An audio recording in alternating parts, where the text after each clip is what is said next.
मैं राघवेंद्र सिंह आपका स्वागत करता हूं अपने YouTube चैनल हिंदी साहित्य मंथन बदायूं पर। आज मैं उपस्थित हूं 1 जनवरी से 7 जनवरी 2023 के बीच घटित होने वाली महत्वपूर्ण घटनाओं को लेकर के वीकली करेंट अफेयर्स के साथ इस वीडियो में हम जानेंगे देश और विदेश में होने वाली साप्ताहिक घटनाओं के बारे में। तो शुरू करते हैं आज का वीडियो। अगर ये वीडियो पसंद आए तो वीडियो को लाइक, शेयर और सब्सक्राइब करें। पहला प्रश्न, पश्चिम बंगाल में डॉक्टर श्यामा प्रसाद मुखर्जी जल और स्वच्छता संस्थान का उद्घाटन किसके द्वारा किया गया? इस संस्थान का उद्घाटन प्रधानमंत्री नरेंद्र मोदी जी द्वारा किया गया। प्रधानमंत्री नरेंद्र मोदी ने वर्चुअल माध्यम से पश्चिम बंगाल के जोका में डॉक्टर श्यामा प्रसाद मुखर्जी राष्ट्रीय जल और स्वच्छता संस्थान का उद्घाटन किया। पश्चिम बंगाल के बारे में और महत्वपूर्ण जानकारी, वहाँ की मुख्यमंत्री ममता बनर्जी है। अखिल भारतीय तृणमूल कांग्रेस उनकी पार्टी का नाम है। और वहाँ के राज्यपाल डॉक्टर CB आनंद बोस हैं, जो कि 23 नवंबर 2022 को उन्होंने अपना कार्यभार ग्रहण किया है। अगले प्रश्न की ओर बढ़ते हैं। हाल ही में चुनाव आयोग ने मैथिली ठाकुर को किस राज्य का स्टेट आइकन नियुक्त किया है? तो मैथिली ठाकुर को बिहार राज्य का आइकन नियुक्त किया गया है चुनाव आयोग के द्वारा। मैथिली ठाकुर उद्योग विभाग की भी ब्रांड एम्बेसडर है और लोक गायिका मैथिली ठाकुर को चुनाव आयोग ने बिहार के लिए अपना आइकन बनाया है। आयोग की ओर से इस संबंध में अधिसूचना जारी कर दी गई है। मैथिली 2024 लोकसभा चुनाव तक मतदाताओं के बीच जागरूकता अभियान चलाएंगी। हाल ही में अहमदाबाद दिल्ली संपर्क क्रांति एक्सप्रेस का नाम बदलकर क्या किया गया है? तो अहमदाबाद दिल्ली संपर्क क्रांति एक्सप्रेस का नाम बदलकर अक्षरधाम एक्सप्रेस कर दिया गया है। रेल मंत्री अश्विनी वैष्णव ने 2 जनवरी 2023 को देश की एक मशहूर ट्रेन के नाम बदलने की घोषणा की है। उन्होंने कहा है कि अहमदाबाद से दिल्ली के बीच चलने वाली संपर्क क्रांति का नाम BAPS स्वामीनारायण संस्था के आध्यात्मिक गुरु प्रमुख स्वामी महाराज को श्रद्धांजलि के तौर पर बदलकर अक्षरधाम एक्सप्रेस किया जाएगा। सियाचिन में सक्रिय रूप से तैनात होने वाली पहली महिला अधिकारी कौन बन गई हैं? सियाचिन में सक्रिय रूप से तैनात होने वाली पहली महिला अधिकारी कैप्टन शिवा चौहान बन गई हैं। प्रधानमंत्री श्री नरेंद्र मोदी ने फायर एंड फ्यूरी सैपर्स की कैप्टन शिवा चौहान की सराहना की, जो कठिन प्रशिक्षण पूरा करने के बाद दुनिया के सबसे ऊंचे युद्ध क्षेत्र सियाचिन के कुमार पोस्ट में सक्रिय रूप से तैनात होने वाली पहली महिला अधिकारी हैं। किस देश ने हाल ही में यूरो को अपनी ऑफिशियल करेंसी के रूप में अपना लिया है? तो वह देश है क्रोएशिया, जिसने यूरो को अपनी ऑफिशियल करेंसी के रूप में अपनाया है। क्रोएशिया को 1 जनवरी 2023 से पासपोर्ट मुक्त शेंगन क्षेत्र में शामिल हो गया है, जिसके बाद उसने रविवार को यूरो को अपनी मुद्रा के रूप में अपना लिया है। 1 जनवरी 2023 की आधी रात को करीब 40 लाख की आबादी वाले क्रोएशिया ने अपनी कुना मुद्रा को अलविदा कह दिया। इसी के साथ वह यूरो जोन में शामिल होने वाला 20वां सदस्य देश भी बन गया है। तो प्रश्न इस तरीके से भी पूछा जा सकता है कि यूरो जोन में शामिल होने वाला 20वां सदस्य देश कौन सा है? तो वह देश है क्रोएशिया। पुर्तगाल के स्ट्राइकर क्रिस्टियानो रोनाल्डो हाल में ही किस फुटबॉल क्लब से जुड़े हैं? तो उस क्लब का नाम है अल नासर, जो कि सऊदी अरब का एक फुटबॉल क्लब है। गार्जियन रिपोर्ट के अनुसार पुर्तगाल के स्टार फुटबॉलर क्रिस्टियानो को प्रतिवर्ष 75 मिलियन 621 करोड़ रुपए का भुगतान किया जाएगा। उन्होंने अल नासर के साथ लगभग 2.5 साल का कॉन्ट्रैक्ट किया है। क्लब के साथ उनका कॉन्ट्रैक्ट जून 2025 तक का है। रोनाल्डो पहले मैनचेस्टर यूनाइटेड क्लब से अनुबंधित थे। किस कैथोलिक धर्मगुरु का हाल ही में 95 वर्ष की उम्र में निधन हो गया? पोप बेनेडिक्ट 16वें कैथोलिक ईसाइयों के सर्वोच्च धर्मगुरु रह चुके पोप बेनेडिक्ट 16वें का 31 दिसंबर 2022 को वेटिकन स्थित अपने घर में निधन हो गया। वे 95 साल के थे। किस राज्य में मतदान प्रतिशत 90 से अधिक करने के लिए हाल ही में चुनाव आयोग ने मिशन 929 लॉन्च किया है? इसका उत्तर है त्रिपुरा। त्रिपुरा में फरवरी 2023 में होने वाले विधानसभा चुनाव में मतदान प्रतिशत बढ़ाने के लिए चुनाव आयोग ने कमर कस ली है। मतदान को 90% से ऊपर ले जाने के लिए आयोग मिशन 929 पर काम करने जा रहा है।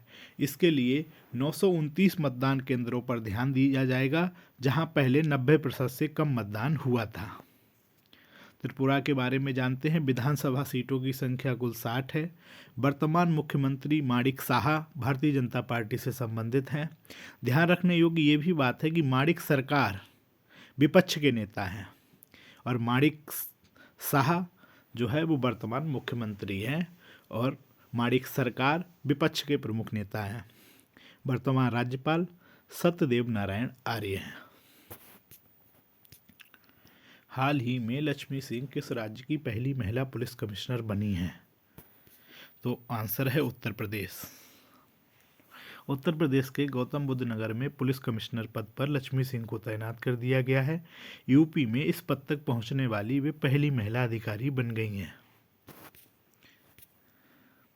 हाल ही में किसने वीडियो कॉन्फ्रेंसिंग के माध्यम से राष्ट्रीय गंगा परिषद की बैठक की अध्यक्षता की?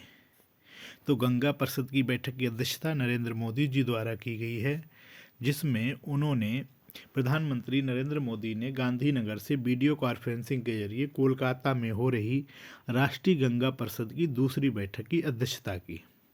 इस दौरान पश्चिम बंगाल की मुख्यमंत्री ममता बनर्जी भी मौजूद थीं। उत्तर प्रदेश के मुख्यमंत्री योगी आदित्यनाथ और बिहार के उप मुख्यमंत्री तेजस्वी यादव ने भी बैठक में हिस्सा लिया। राष्ट्रीय गंगा परिषद की पहली बैठक 14 दिसंबर 2019 को उत्तर प्रदेश के कानपुर में हुई थी। इसके बाद अब परिषद की बैठक 30 दिसंबर 2022 को कोलकाता में आयोजित हो रही है। राष्ट्रीय गंगा परिषद के अध्यक्ष प्रधानमंत्री तथा पश्चिम बंगाल, बिहार, झारखंड, उत्तर प्रदेश और उत्तराखंड के प्रतिनिधि के सदस्य होते हैं। इन राज्यों के मुख्यमंत्री इसकी बैठक में हिस्सा लेते हैं। 2022 के लिए एकलव्य पुरस्कार किसे प्रदान किया गया? तो 24 दिसंबर 2022 को साइकिलिस्ट स्वाति सिंह को यह पुरस्कार दिया गया। यह पुरस्कार 1993 के बाद से उड़ीसा का सबसे बड़ा प्रतिष्ठित खेल पुरस्कार के रूप में मान्यता प्राप्त है। यह पुरस्कार हर साल ओडिशा के युवा खिलाड़ियों को पिछले 2 वर्षों में उनके उत्कृष्ट प्रदर्शन के लिए दिया जाता है। हाल ही में किस राज्य सरकार ने मुख्यमंत्री सुखाश्रय सहायता कोष लॉन्च किया है? तो राज्य है हिमाचल प्रदेश। हिमाचल प्रदेश के मुख्यमंत्री ने सुखाश्रय सहायता कोष लॉन्च किया है।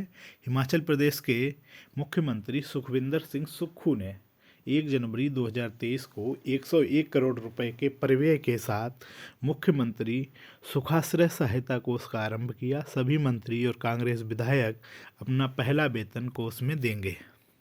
इस कोष से प्राप्त राशि को जरूरतमंद बच्चों, निराश्रित महिलाओं को गुणवत्तापूर्ण उच्च शिक्षा प्रदान करने में व्यय किया जाएगा।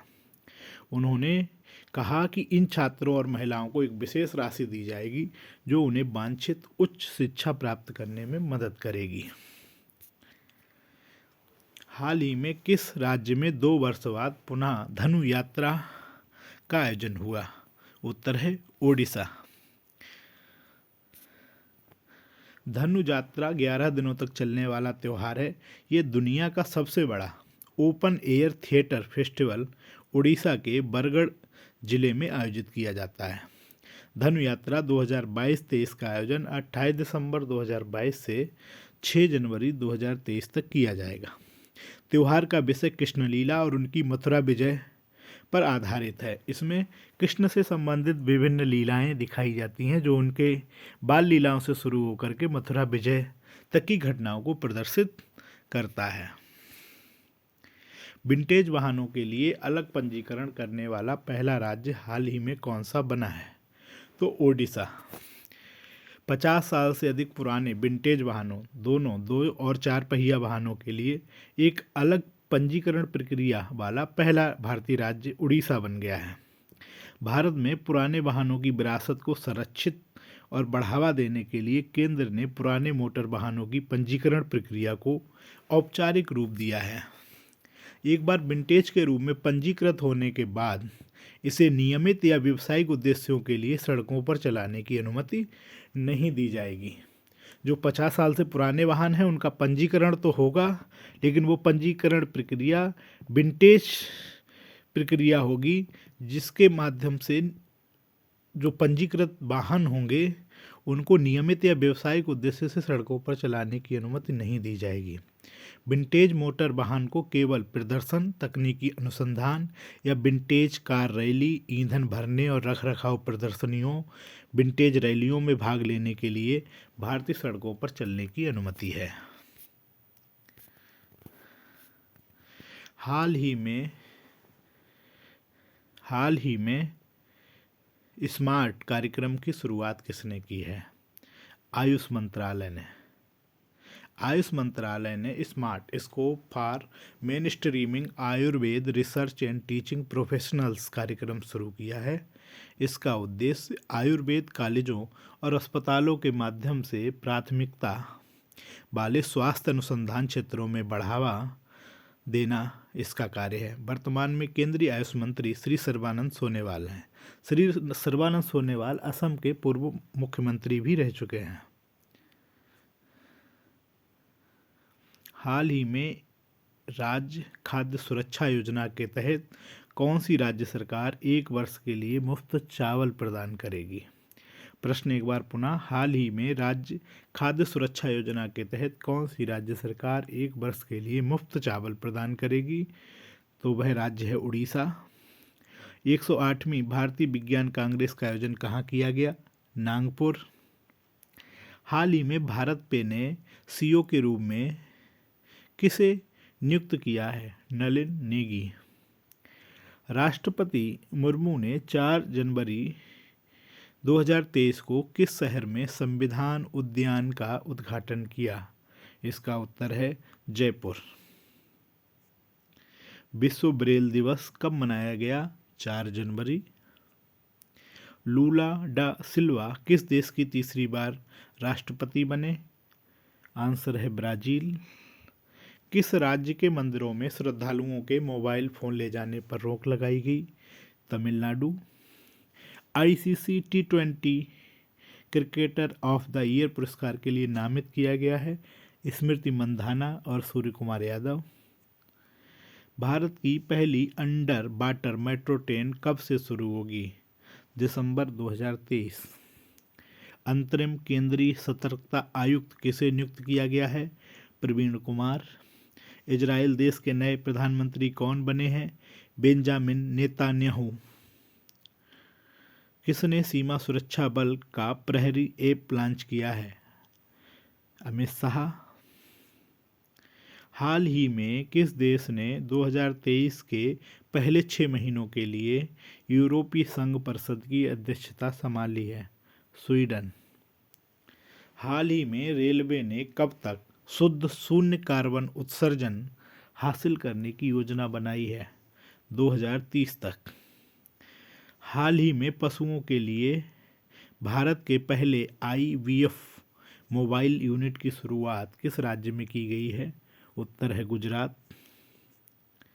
हाल ही में कहाँ पहला अंतर्राष्ट्रीय समुद्र तट महोत्सव आयोजित हुआ? केरल। आज की वीडियो में प्रश्न इतने ही। इसी तरह की अध्ययन सामग्री के लिए हमारे YouTube चैनल हिंदी साहित्य मंथन बदायूं को सब्सक्राइब करें। धन्यवाद।